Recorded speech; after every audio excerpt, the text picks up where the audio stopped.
बिस्मिल्लाहिर्रहमानिर्रहीम। आज का लेक्चर स्टार्ट करने से पहले थोड़ा सा प्रीवियस लेक्चर के बारे में रिवाइज कर लेते हैं।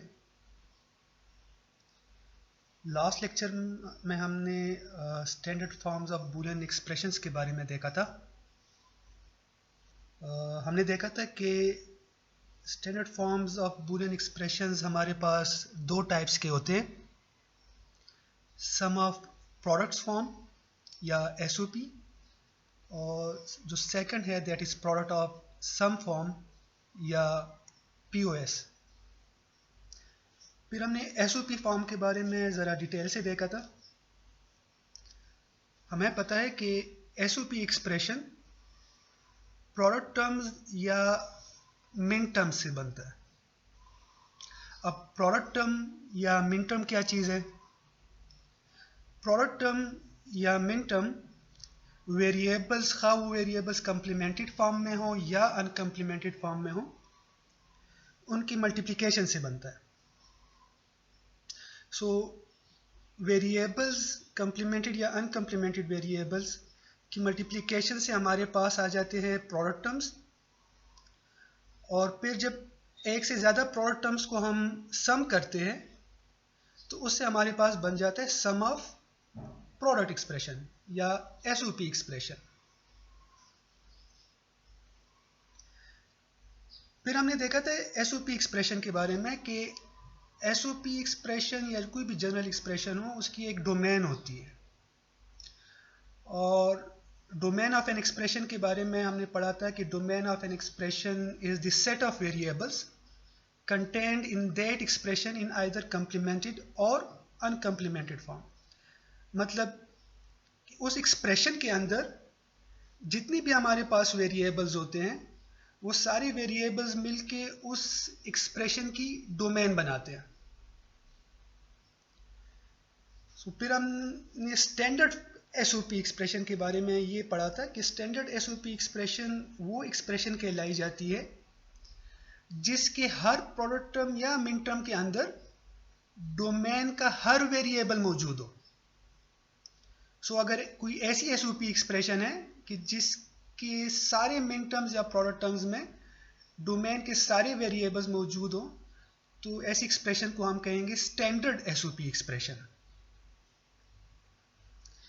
फिर हमने इसकी चंद एग्जांपल्स भी देखी थी। फिर हमने ये देखा था कि अगर हमारे पास कोई नॉन स्टैंडर्ड एसओपी एक्सप्रेशन है तो उसको हम स्टैंडर्ड एसओपी फॉर्म में कैसे कैलकुलेट करते हैं। हमने एसओपी की इम्प्लीमेंटेशन के बारे में भी देखा था, उसकी बाइनरी रिप्रेजेंटेशन के बारे में भी देखा था। आज का जो लेक्चर है वो प्रीवियस लेक्चर की कंटिन्यूटी है।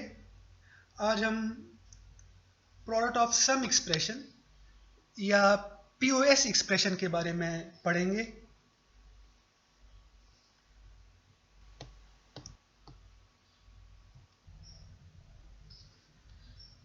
पीओएस एक्सप्रेशन या प्रोडक्ट ऑफ सम्स एक्सप्रेशन। सबसे पहली चीज वो है सम टर्म या मैक्स टर्म। जिस तरह एसओपी एक्सप्रेशन में हमारे पास प्रोडक्ट टर्म्स या मिन टर्म्स होते हैं, इस तरह हमारे पास पीओएस एक्सप्रेशन मतलब प्रोडक्ट ऑफ सम एक्सप्रेशन के अंदर सम टर्म्स या मैक्स टर्म्स होते हैं। अब सम टर्म या मैक्स टर्म क्या चीज है? अ सम टर्म और max term is a term made up of the Boolean addition of literals. मतलब अगर हम लिटरल्स को आपस में बूलियन ऐड करें तो उससे हमारे पास बनता है सम टर्म या मैक्स टर्म। ये जरूरी नहीं है कि वो लिटरल्स या वेरिएबल्स कंप्लीमेंटेड फॉर्म में हो या अनकम्प्लीमेंटेड फॉर्म में हो, दोनों में किसी फॉर्म में भी हो सकते हैं। लेकिन अगर हम उनको बूलियनली ऐड करें तो that will give us a sum term और max term. For example a plus B plus C. Now ये हमारे पास एक ऐसा टर्म है जिसके अंदर तीन वेरिएबल्स है, a, b और c, और ये तीनों वेरिएबल्स आपस में बूलियन ऐड हो रहे। So by the definition of sum term और max term, it is a sum term और मैक्स टर्म।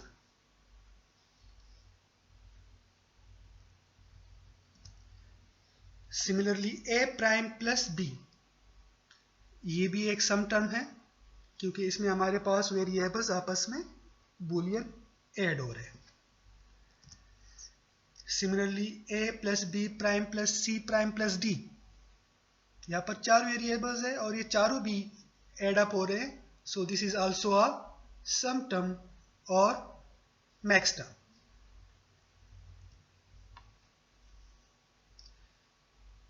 जिस तरह हमने लास्ट लेक्चर में मिन टर्म्स के बारे में देखा था कि मिन टर्म्स में हमारे पास होल कंप्लीमेंट अलाउड नहीं होता, उस तरह सम टर्म या मैक्स टर्म में भी होल कंप्लीमेंट अलाउड नहीं होता।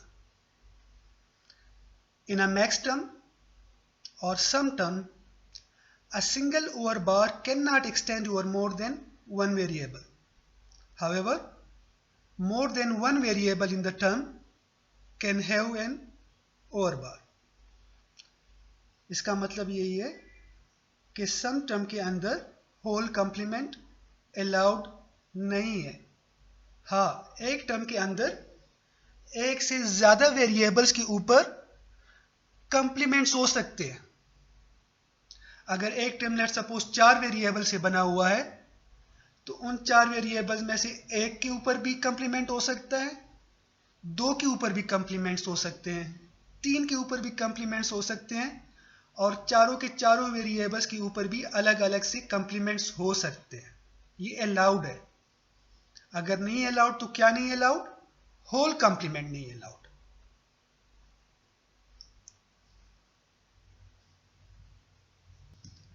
For example,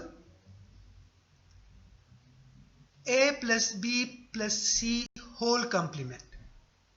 Now this is not a sum term or max term. Whereas a prime plus b prime plus c prime, इस टर्म के अंदर 3 वेरिएबल्स है और तीनों के ऊपर इंडिविजुअल कंप्लीमेंट्स है, लेकिन होल कंप्लीमेंट नहीं है। So that's why it is a valid max term और sum term.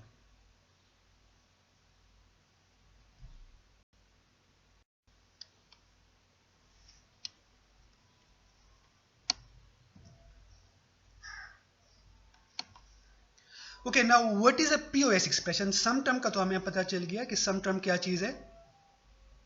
Now what is a POS expression? POS बनता है products of sums, product of sums. जब सम टर्म्स को हम आपस में मल्टीप्लाई करें that will give us a POS expression. जब एक से ज्यादा सम टर्म्स या मैक्स टर्म्स उनको हम आपस में मल्टीप्लाई कर दें तो the resulting expression will be a POS expression. When 2 or more sum terms or max terms are multiplied by, the resulting expression is a product of sums expression. जब हम 2 या 2 से ज्यादा सम टर्म्स को आपस में मल्टीप्लाई कर दे तो जो एक्सप्रेशन बनेगी that expression will be called as a POS expression. For example, इस एग्जाम्पल को अगर आप देखें, इस एग्जाम्पल में हमारे पास 2 सम टर्म्स है, a प्लस बी, ये एक सम टर्म है और दूसरा सम टर्म है a prime plus B plus C. ये 2 सम टर्म्स है और ये आपस में मल्टीप्लाई हो रहे हैं। So by the definition of a POS expression, this expression is a POS expression. Similarly इस एग्जाम्पल को देखें, इस एग्जाम्पल में हमारे पास 3 सम टर्म्स है। पहले सम टर्म में 3 वेरिएबल्स है, दूसरे सम टर्म में भी 3 वेरिएबल्स है, जबकि तीसरे सम टर्म में 4 वेरिएबल्स है और ये तीनों सम टर्म्स आपस में मल्टीप्लाई हो रहे हैं। So this is also a POS expression. Similarly इस एक्सप्रेशन में भी अगेन हमारे पास 3 सम टर्म्स है। पहले सम टर्म में सिर्फ एक ही वेरिएबल है, अगेन एक वेरिएबल एक सम टर्म के अंदर अलाउड होता है, जिस तरह मिन टर्म के अंदर भी एक वेरिएबल अलाउड होता है, सम टर्म के अंदर भी एक वेरिएबल अलाउड होता है।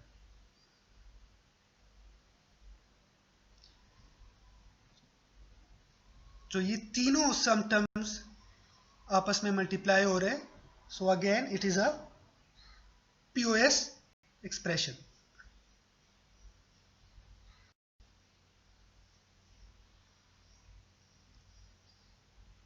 ओके, डोमेन की बात हमने लास्ट लेक्चर में भी की थी, वही चीज़ यहाँ पर भी है। उस डोमेन की डिफिनीशन चेंज नहीं होती। आप SOP के साथ काम कर रहे हो या POS के साथ काम कर रहे हो या किसी जनरल एक्सप्रेशन के साथ काम कर रहे हो, डोमेन ऑफ एन एक्सप्रेशन का क्या मतलब है? Domain of an expression of a general Boolean expression is the set of variables contained in that expression in either complemented or uncomplemented form। मतलब एक एक्सप्रेशन के अंदर जितने वेरिएबल्स पाए जाते हैं, वो सारे वेरिएबल्स खा वो कंप्लीमेंटेड में हो या अनकम्प्लीमेंटेड में हो, वो सारे वेरिएबल्स मिलके उस एक्सप्रेशन की डोमेन बनाते हैं। फॉर एग्जाम्पल, ये हमारे पास एक एक्सप्रेशन है a prime plus B into a plus B prime plus C. इसके अंदर दो सम टर्म्स है। पहले सम टर्म में दो वेरिएबल्स है a और b, और दूसरे सम टर्म में तीन वेरिएबल्स है a, b और c। सो अगर हम इस एक्सप्रेशन को देखें और ये फाइंड करना चाहे कि इस एक्सप्रेशन की डोमेन क्या है, तो सिंपली हम ये देखेंगे कि इस एक्सप्रेशन के अंदर कौन कौन से वेरिएबल्स पाए जाते हैं। सो अगर हम इस एक्सप्रेशन को देखें तो इस एक्सप्रेशन को देखने से हमें पता चल जाता है कि इस एक्सप्रेशन के अंदर a है, b है और c है। सो इस एक्सप्रेशन की डोमेन क्या होगी? a, b and c।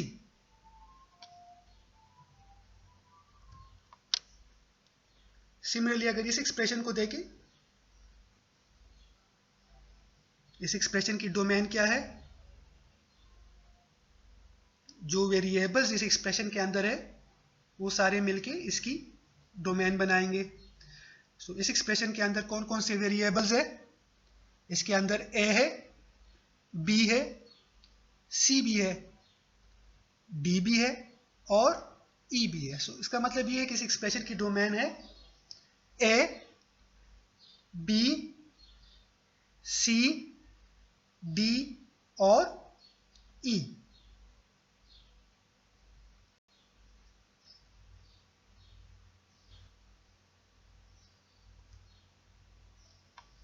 Okay, implementation of a POS expression. अगर हम POS एक्सप्रेशन के स्ट्रक्चर को जरा देखें, तो POS एक्सप्रेशन के अंदर हमारे पास सम टर्म्स होते हैं और उन सम टर्म्स को आपस में मल्टीप्लाई करके हमारे पास POS एक्सप्रेशन बन जाती है। सो पहली चीज तो है सम टर्म्स। सम टर्म क्या चीज है? जिनमें एक या एक से ज्यादा वेरिएबल्स आपस में एड अप हो रहे होते हैं ना। बूलियन एडिशन हम किस चीज से परफॉर्म करते हैं? बूलियन एडिशन के लिए हम यूज करते हैं OR गेट। सो इसका मतलब ये है कि OR गेट से तो हमारे पास सम टर्म आ जाएगा। अगर हमारे पास किसी टर्म के अंदर दो वेरिएबल्स है, किसी सम टर्म के अंदर दो वेरिएबल्स है, सो हम 2 इनपुट OR गेट उसके लिए यूज कर लेंगे। अगर किसी सम टर्म के अंदर हमारे पास 3 वेरिएबल्स है, तो हम 3 इनपुट OR गेट यूज कर लेंगे। अगर किसी सम टर्म में 4 वेरिएबल्स है, तो हम 4 इनपुट OR गेट यूज कर लेंगे। सो जितनी वेरिएबल्स होंगे उतनी इनपुट का OR गेट लगा देंगे, उससे हमारे पास सम टर्म बन जाएगा। अब सम टर्म्स को आपस में मल्टीप्लाई करेंगे तभी जाके POS एक्सप्रेशन बनेगी। और मल्टीप्लिकेशन के लिए आपको पता है कि हम यूज करते हैं एंड गेट। सो पहले लेवल में हम OR गेट्स लगाएंगे जो हमें सम टर्म्स दे देंगे, फिर उन सारे सम टर्म्स को हम आपस में मल्टीप्लाई करेंगे और उसके लिए हम एंड गेट यूज करेंगे। Implementation of a POS expression simply requires ANDing the outputs of 2 or more OR gates। कि हमारे पास जो OR gates जो हमने यूज किए हैं सम टर्म्स बनाने के लिए, उन OR gates के आउटपुट्स को हम एंड कर देंगे, so that will give us a POS expression. For example, ये हमारे पास एक एक्सप्रेशन है a plus B into B plus C plus D into A plus C. So पहली चीज जो हमने देखनी है वो हमने ये देखनी है कि इस एक्सप्रेशन के अंदर कितने सम टर्म्स है. सो अगर आप इस एक्सप्रेशन को गौर से देखें तो आपको पता चल जाएगा कि इस एक्सप्रेशन में हमारे पास 3 सम टर्म्स है. सो इसका मतलब ये है कि हम 3 और गेट्स यूज करेंगे. हर सम टर्म के लिए एक और गेट होगा. जो पहला सम टर्म है a प्लस बी, इसके लिए हम एक 2 इनपुट और गेट यूज करेंगे. जो दूसरा सम टर्म है b plus C plus D, इसके लिए हम एक 3 इनपुट और गेट यूज करेंगे. और जो तीसरा सम टर्म है a प्लस सी, अगेन इसके लिए हम 2 इनपुट और गेट यूज करेंगे. सो हम 3 और गेट्स यूज करके करेंगे, उससे हमारे पास 3 सम टर्म्स बन जाएंगे. फिर इन तीनों सम टर्म्स को आपस में मल्टीप्लाई करने के लिए हम आगे एक 3 इनपुट एंड गेट लगा देंगे, लाइक इस तरीके से. इसको आप देखें, जो फर्स्ट लेवल है उसमें और गेट्स ही लगे हुए हैं, 3 और गेट्स लगे हुए हैं.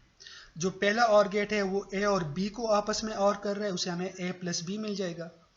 जो दूसरा और गेट है 3 इनपुट का और गेट है, ये b, c और d को आपस में और कर रहा है, इससे हमारे पास आ जाएगा b plus C plus D. और जो तीसरा और गेट है, अगेन ये 2 इनपुट और गेट है, इससे अगेन हमारे पास a और c को ऐड करके हमें दे देगा a प्लस सी. सो ये तीनों और गेट्स हमें सम टर्म्स दे देंगे और वही सम टर्म्स आपस में मल्टीप्लाई हो रहे हैं. सो मल्टीप्लिकेशन के लिए हम यूज करेंगे एंड गेट.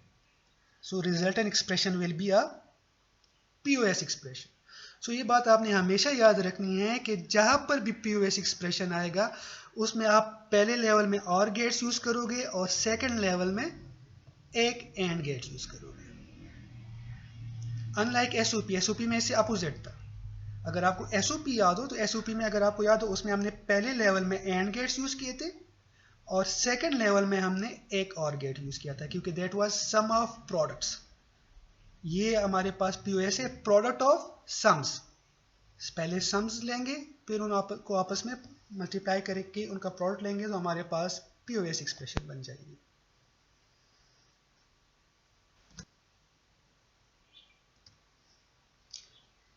ओके, अब स्टैंडर्ड POS की तरफ जरा आते हैं कि स्टैंडर्ड POS क्या चीज़ है. POS को तो क्लियर हो जाना चाहिए अभी तक. A standard POS expression is one in which all the variables in the domain of the expression appear in each sum term or max term in the expression. जिस तरह हमने स्टैंडर्ड SOP के बारे में देखा था कि स्टैंडर्ड SOP एक्सप्रेशन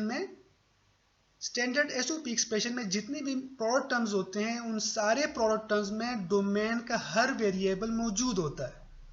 उस तरीके से स्टैंडर्ड POS एक्सप्रेशन में भी हर सम टर्म के अंदर डोमेन का हर वेरिएबल मौजूद होना चाहिए.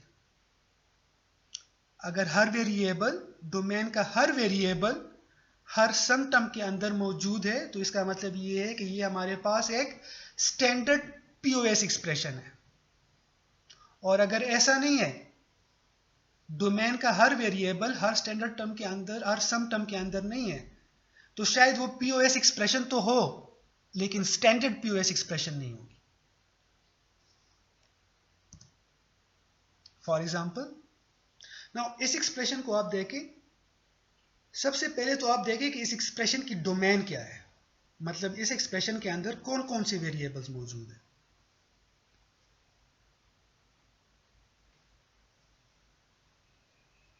इस एक्सप्रेशन में A है, B है, C है और D है.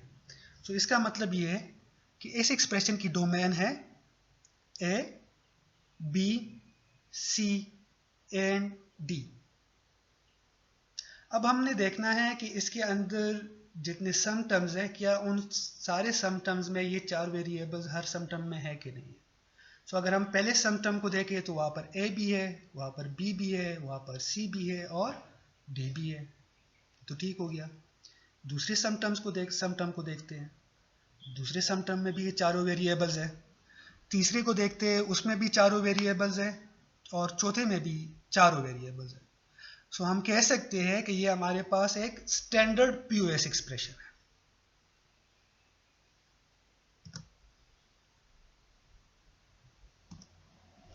इस एग्जांपल को देखें।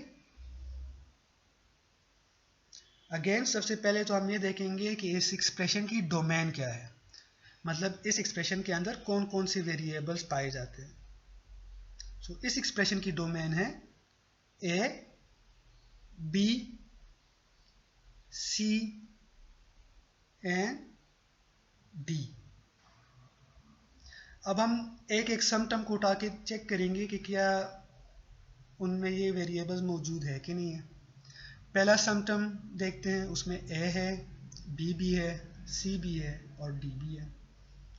दूसरा सम टर्म देखते हैं, इसमें भी ए भी है, बी भी है, सी भी है और डी भी है। तीसरे सम टर्म को देखें तो यहाँ पर एक वेरिएबल मिसिंग है, यहाँ पर बी मिसिंग है।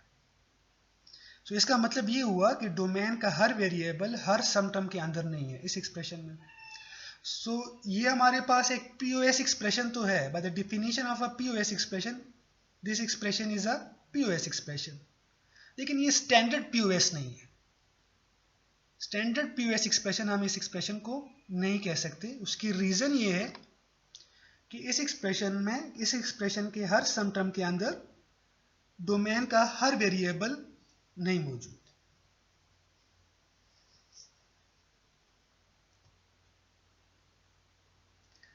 Now, any non-standard POS expression can be converted to the standard form using Boolean algebra. Boolean algebra के जरिए हम किसी भी non-standard POS expression को standard POS expression की फॉर्म में चेंज कर सकते हैं।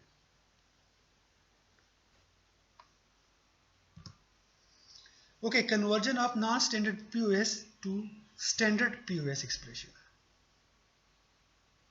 कुछ स्टेप्स है, उनको फॉलो करना पड़ता है। Step number 1, add to each non-standard sum term a term made up of the product of the missing variable and its complement.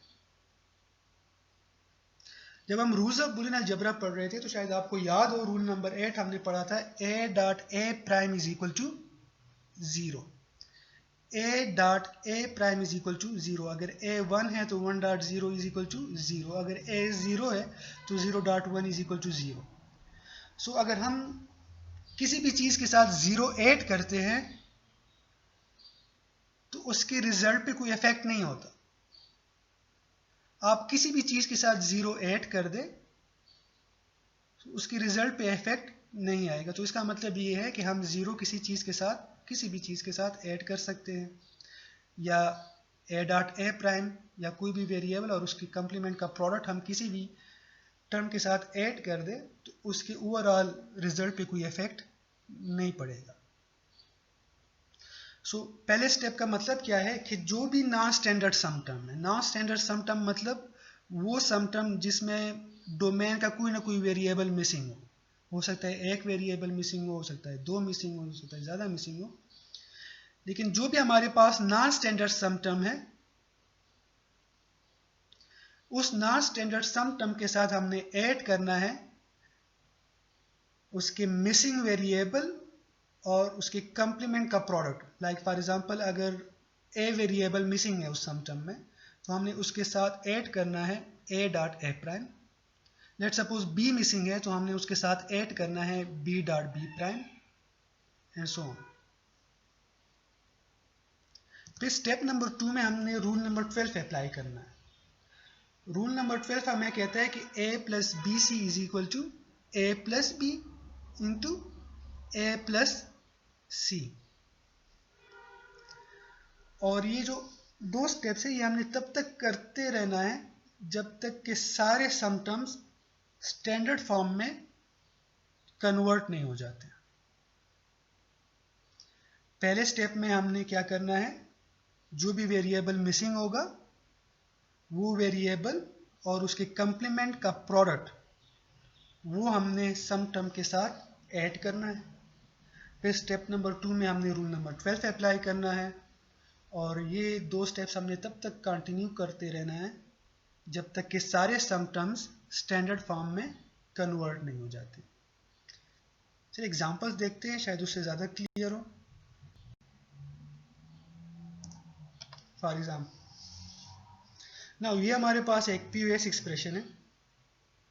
सबसे पहला काम तो ये है कि हमने देखना है कि इस एक्सप्रेशन की डोमेन क्या है। इस एक्सप्रेशन को अगर आप देखें, इस एक्सप्रेशन की डोमेन है A, B, C and D. Now इस एक्सप्रेशन के अंदर 3 सम टर्म्स है। पहले टर्म के अंदर एक वेरिएबल मिसिंग है, दूसरे में भी एक मिसिंग है, तीसरे में कोई नहीं missing. Okay, domain of the expression F is A, B, C and D. हम अपनी आसानी के लिए एक एक टर्म के साथ काम करेंगे, फिर आखिर में सारों को कंबाइन करेंगे। जो पहला टर्म है ए plus B plus C prime, ए plus B plus C prime में कौन सा वेरिएबल मिसिंग है? यहां पर डी मिसिंग है। या तो डी होगा या डी प्राइम होगा।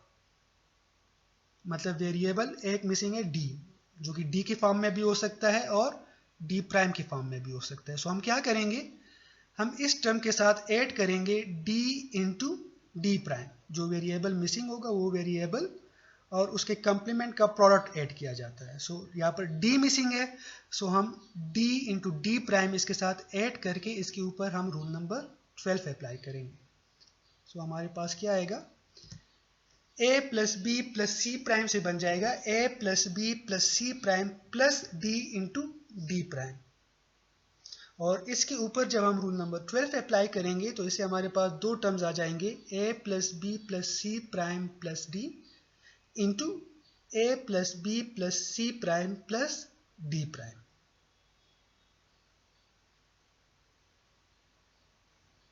सबसे पहले हमने इसके साथ ऐड किया डी इंटू डी प्राइम, फिर हमने इसके ऊपर रूल नंबर 12 अप्लाई किया, जिससे हमारे पास 2 टर्म्स आ गए और ये दोनों टर्म्स हमारे पास स्टैंडर्ड फॉर्म में है।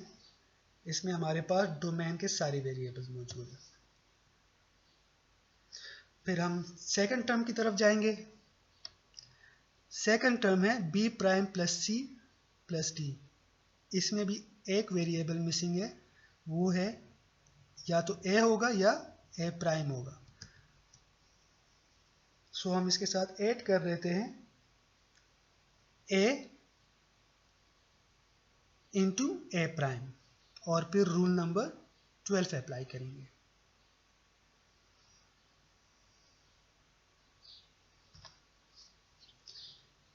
ओके, जब हम इसके साथ a into A prime add करेंगे तो ये हमारे पास बन जाएगा b prime plus C plus D plus a into A prime. फिर जब रूल नंबर 12 अप्लाई करेंगे तो 2 टर्म्स हमारे पास आ जाएंगे, a plus B prime plus C plus D और a prime plus B prime plus C plus D.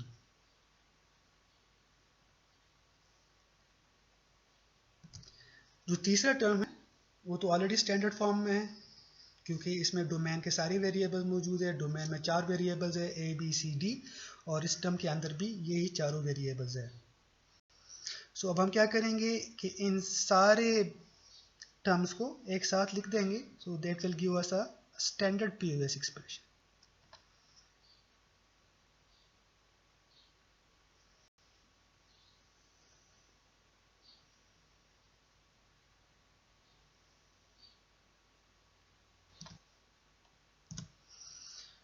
Okay, next example देखते हैं।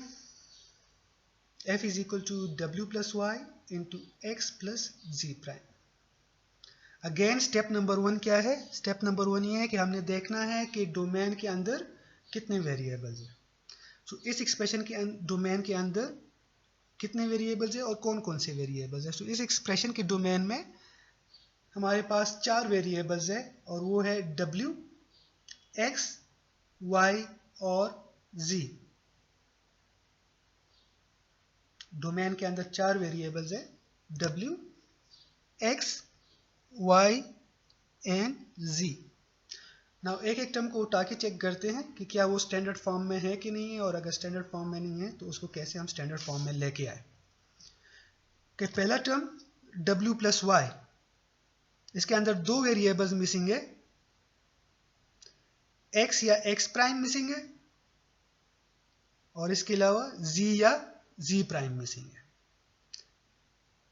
सो हम क्या करेंगे कि पहले हम इसके साथ ऐड करेंगे x इंटू एक्स प्राइम और रूल नंबर 12 अप्लाई कर देंगे, और फिर ऐड करेंगे z डॉट z प्राइम और फिर रूल नंबर 12 अप्लाई कर देंगे। तो सबसे पहले w प्लस वाई के साथ हम ऐड करते हैं x इंटू एक्स प्राइम। तो w प्लस वाई के साथ जब हम x into X prime add करें तो हमारे पास रिजल्टेंट एक्सप्रेशन बनता है w plus Y plus x into X prime. Now इसके ऊपर जब हम रूल नंबर 12 अप्लाई करेंगे तो हमारे पास दो टर्म्स बन जाएंगे, w plus X plus Y और w plus X prime plus Y. Now again इसको टर्म्स को अगर आप देखें तो इसमें स्टिल z मिसिंग है, तो इन दोनों टर्म्स के साथ हम अलग अलग से z डॉट z प्राइम भी ऐड कर देंगे। w plus X plus Y के साथ z dot z prime add करेंगे तो हमारे पास आ जाएगा w plus X plus Y plus z dot z prime, और w plus X prime plus Y के साथ भी z plus z dot z prime add करेंगे तो वो बन जाएगा w plus X prime plus Y plus z dot z prime.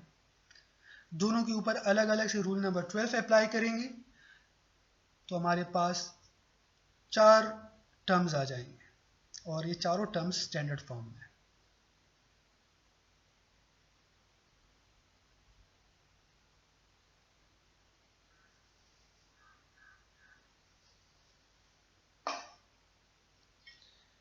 Okay, फिर नेक्स्ट टर्म की तरफ आते हैं। नेक्स्ट टर्म हमारे पास है x प्लस जी प्राइम। इसके अंदर भी दो वेरिएबल्स मिसिंग है, या तो w या w प्राइम मिसिंग है, और जो दूसरा वेरिएबल है वो या तो y है या y प्राइम। सो अगेन सबसे पहले हम इसके साथ ऐड करेंगे w इंटू डब्ल्यू प्राइम, फिर उसके बाद रूल नंबर 12 अप्लाई कर देंगे, फिर बाद हम ऐड करेंगे y डॉट y प्राइम और अगेन रूल नंबर 12 अप्लाई कर देंगे। तो जो रिजल्टेंट एक्सप्रेशन होगा that will be something like this.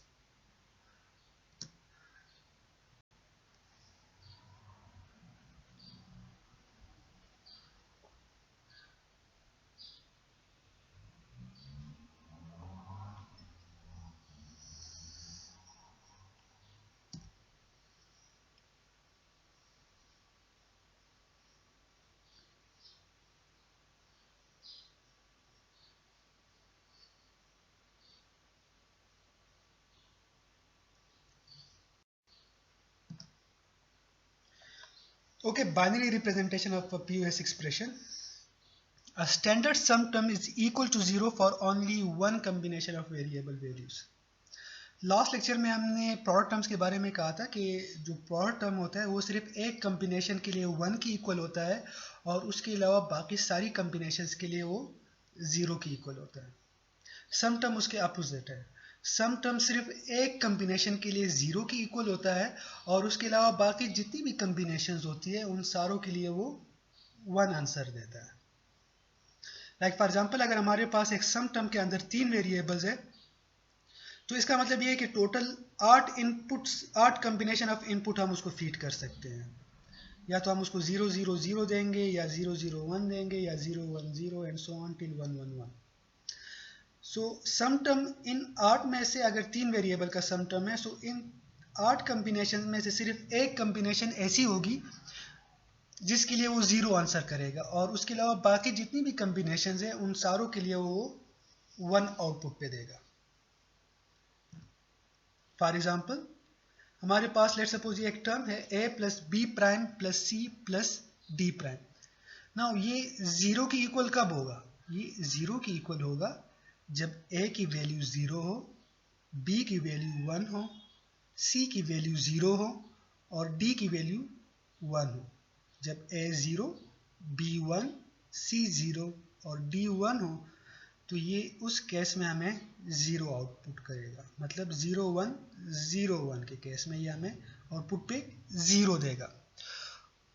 और उसके अलावा जो रिमेनिंग 15 कम्बिनेशन है, 4 वेरिएबल्स है इस सम टर्म में, सो टोटल 16 कम्बिनेशन हो गई। 16 कम्बिनेशन में से ये एक कम्बिनेशन जो है 0 1 0 1, इसके लिए ये 0 आउटपुट पे देगा। और इसके अलावा बाकी जितनी भी कम्बिनेशंस है उन सारी कम्बिनेशंस के लिए ये 1 आउटपुट देगा। आप कोई सी भी कम्बिनेशन इसको दे दे 0 1 0 1 के अलावा, ये आपको आंसर 1 देगा। ट्राई करें।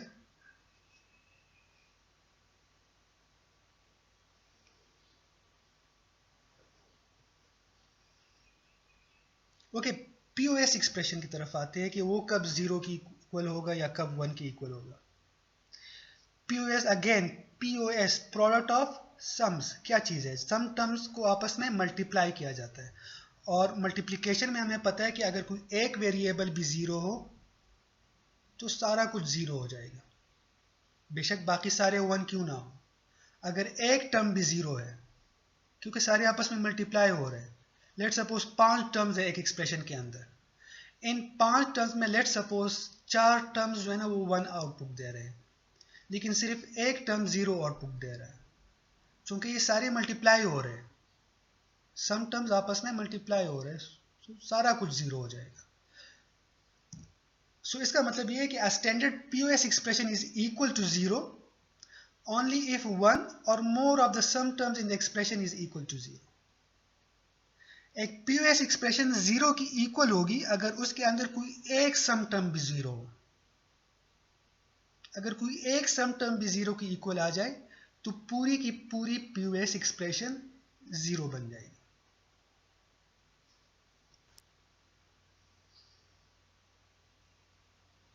ओके, यहाँ पर एक एग्जांपल है, कहा गया है कि determine the binary values of the variables for which the following standard POS expression is equal to 0।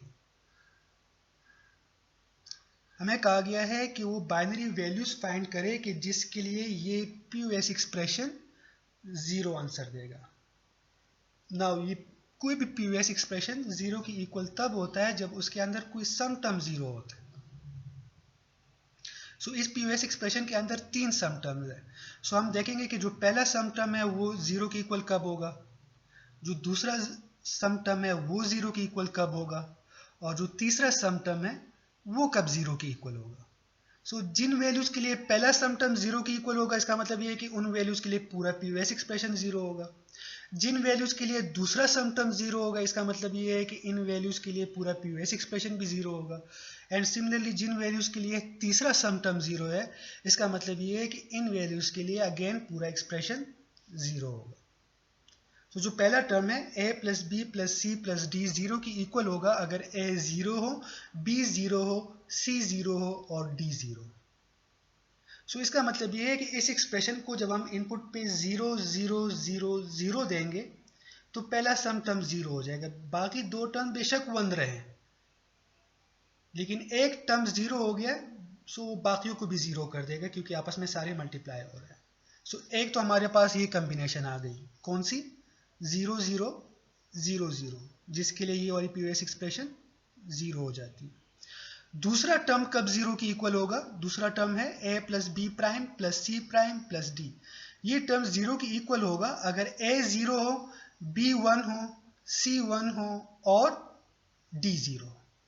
मतलब 0 1 1 0, जब इनपुट पे 0 1 1 0 आएगा तो ये वाला टर्म 0 हो जाएगा, और रिजल्ट में क्या होगा कि पूरा POS एक्सप्रेशन 0 हो जाएगा। सही, हमारे पास दूसरी कॉम्बिनेशन आ गई कि जिसके लिए ये POS एक्सप्रेशन 0 आंसर देती है।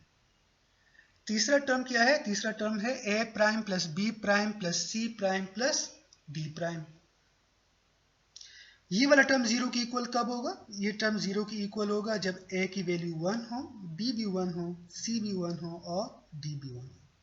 सो इसका मतलब ये कि ये तीसरी कॉम्बिनेशन आ गई कि जिसके लिए ये पूरी की पूरी POS एक्सप्रेशन 0 आउटपुट पे देगी। ओके, आज का लेक्चर यहाँ पे एंड करते हैं। इसको रिवाइज कीजिएगा, कोई क्वेश्चन हो उसको लाइव इंटरेक्शन में डिस्कस करेंगे। प्रैक्टिस जरूर कीजिएगा, बुक से एग्जांपल्स कर लीजिएगा। और जो नेक्स्ट लेक्चर हमारा होगा that will be conversion from standard SOP to standard POS and conversion from standard POS to standard SOP। और उसके बाद हम देखेंगे Boolean expressions and truth tables. So इन दोनों टॉपिक्स के लिए ज़रूरी है कि आप SOP और POS के बारे में ज़रूर पढ़ें, स्पेशली इनकी बाइनरी रिप्रेजेंटेशन के बारे में कि इनमें बाइनरी रिप्रेजेंटेशन कैसी होती है। सो होपफुली आपको कुछ समझ आया होगा, नहीं आया नोट डाउन कर लीजिए, उसको लाइव इंटरेक्शन में इंशाल्लाह डिस्कस करें।